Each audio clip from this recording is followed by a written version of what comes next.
18-Wheeling Podcast. 18-Wheeling Podcast. A podcast for truckers by truckers. So sit back, hammer down, and turn the volume up. And remember, it's not just a brand, it's a lifestyle.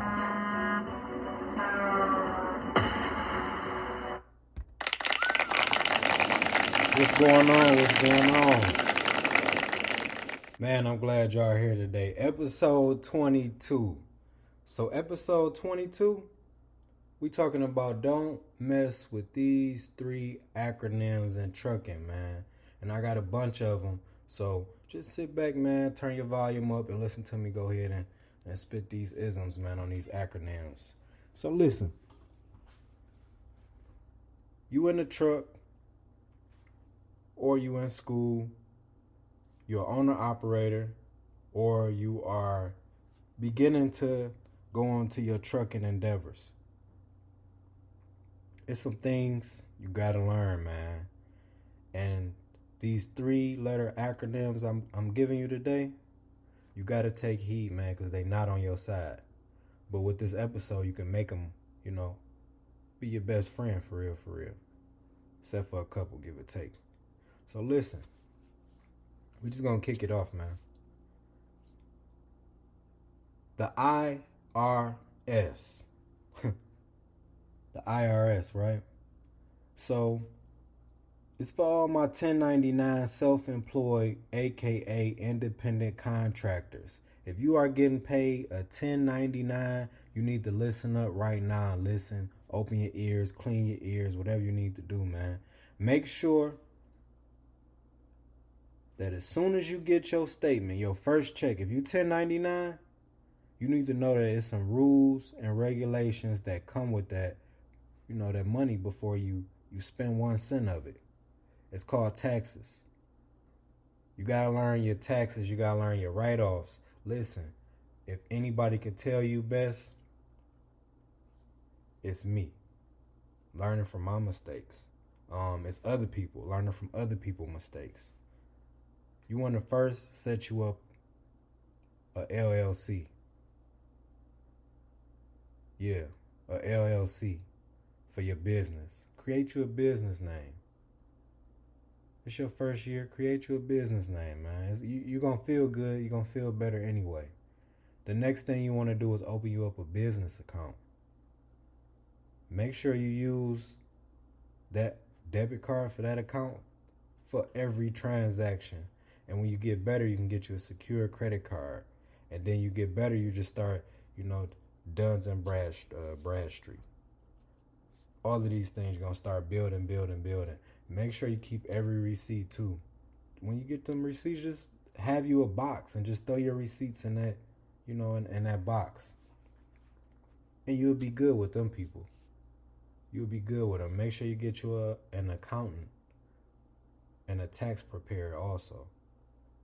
All these things, it might sound kind of complicated in the beginning, but all of these things, it'll get better. It's just preparing you for a business structure, how business really is structured. All of these companies, they didn't become big business just by, off the hip. They had to learn the structure that you will learn. Don't get out here and think you don't need to pay taxes on that money, all them thousands that you getting. Nah, you gonna pay for sure. You gonna pay. The IRS gonna come in. They can garnish your wages. They could put liens on your car, liens on your bank account because you owe that money. So, another word, acronym, I'm sorry. FOC. A lot of us, young black males, we know about FOC. That's friend of the court. So listen, they already threw us in a trick bag. They don't want you to be at home with the family. So they coming to get that. They know you trucking and all of that. They coming to get it. They might adjust your regular child support to what you making now. And you need to be prepared for that. Because once you see the FOC, they gonna come get it. With 1099, you kind of got some leeway because you can write, you know, you can have a profit and loss. You take your profit and loss sheet and you can kind of go off that, you know, the real numbers. But if you W-9, boy, they going to take that. You're going to see them letters in bold too, FOC. Well, who is that? That's going to be your response. Who is that? You know? So just make sure, man, you have things set in place, man. So we just did the IRS. Power off. Sorry about that. We just did a FOC, which is friend of the court. We're going into another one. SAP. The SAP is actually the Substance Abuse Program. For all my guys that's out there and you like to indulge in drugs, just know before you go to any company, they're gonna drug test you, whether it's a hair follicle or a urine analysis. They're gonna do that for sure. Some even get into depth, like so into depth with it, they take a blood sample. So just make sure, man, that SAP is a substance abuse program. Just make sure you're not inserted into that program. And I'm gonna tell you firsthand, I've been in a program. I was trying to be slick, and I had some fake urine or whatever. And it's funny now, but it wasn't funny then. But they actually, you know, when I put the urine in there, it's supposed to be at 98.6, y'all. I'm already been smoking weed, whatever. It is what it is. So it was probably like 92. It was real cold in there. The temperature had dropped. I had it hidden. It was like 92. So I pour it in there. Whoop, they check the temperature of it, and bam. He like, man, listen, you need to do another one. I ain't even have another bottle in there. Each bottle costs $30. I ain't even have another bottle in there.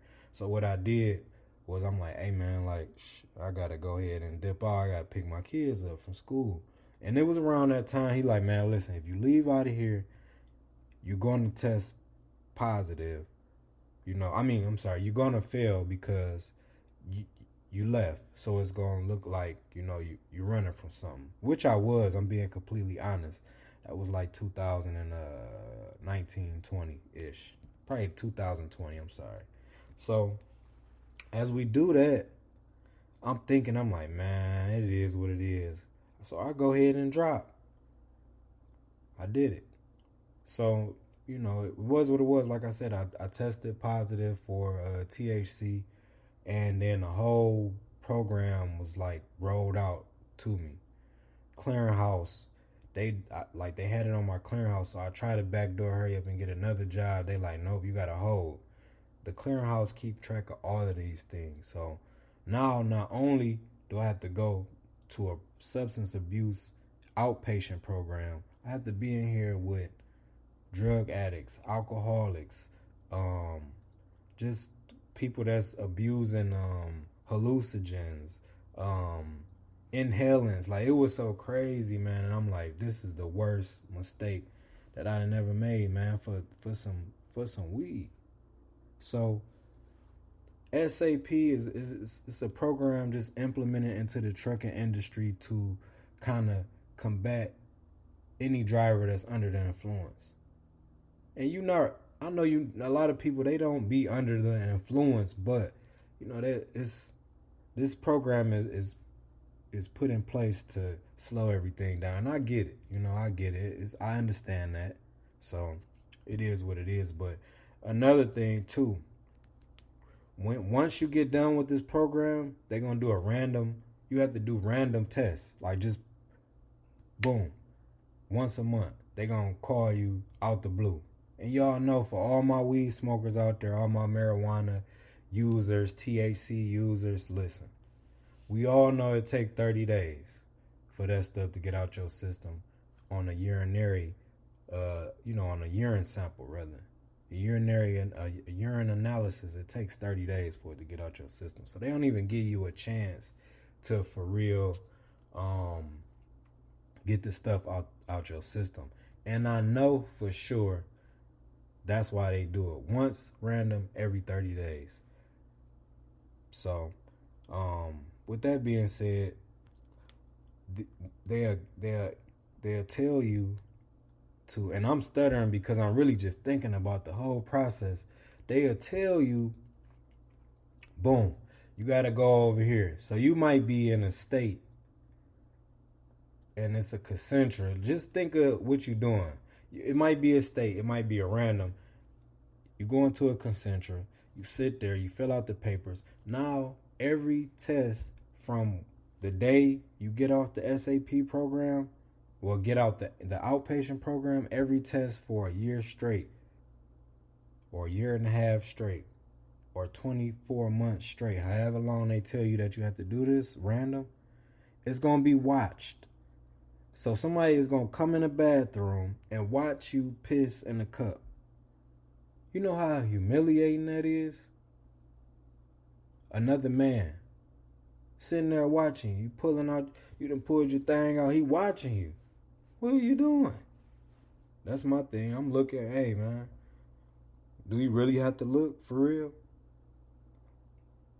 So this is what they do. It's humiliating. And the SAP program actually costs $650 something. Was it? I think I paid $652 to be in the program. Like, man, I ain't asked y'all to be in this program. I didn't ask for y'all to be. Y'all put me in the program. Like, what if I didn't have that money? So it's very important for you guys to know these letters, man. And I kind of made it fun like that because of 3 letters.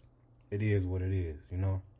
So after the supervised, we're gonna say supervised drops, because it feel like that you really on probation. They do this for however long that they want to do it. So if it's a 1-year thing, they do 1 random a month, and then they just call you in, then they have somebody watch you. So it is what it is on that note, man. It's trucking. They don't want nobody out here, doing what they do. But another thing, hold up. And the crazy part is, every other drug that's not marijuana only stays in your system for 3 days, 72 hours. Cocaine, 72 hours. Methamphetamine, 72 hours. Opiates, 72 hours. So who are y'all really targeting? That's the question. The THC users? Okay, who uses THC more? African Americans? I always have a conspiracy theory for something, but Mexicans, Caucasians. What age demographic is it geared towards? 30, 20, 40? Like, it seemed like they really be up to something when they got a plot and plan for everything, because it's just too organized for me. So that's just how I feel, about that part. But just watch out for SAP, man. The SAP program is tough, man. It's really difficult if you indulge, And I say I do indulge because I used to indulge because it's like, it's stressful, man. You got these horns. You done got off the road. You done came off the road with some money. You just want to, like the girls say, you want to lay your hair down. You know what I'm saying? You want to relax. You want to vibe out. You want to be stress free. You want to relieve yourself. So I don't know, man. It's kind of weird. They really should take that off. I think we should petition as truckers to have them take it off. Just take it off the panel, please. Take it off the panel. And it's crazy. This specific acronym, I have a lot to say about, and we're gonna get to this next episode. This is just part 1. So the next episode is gonna be part 2, and we got one more acronym for you.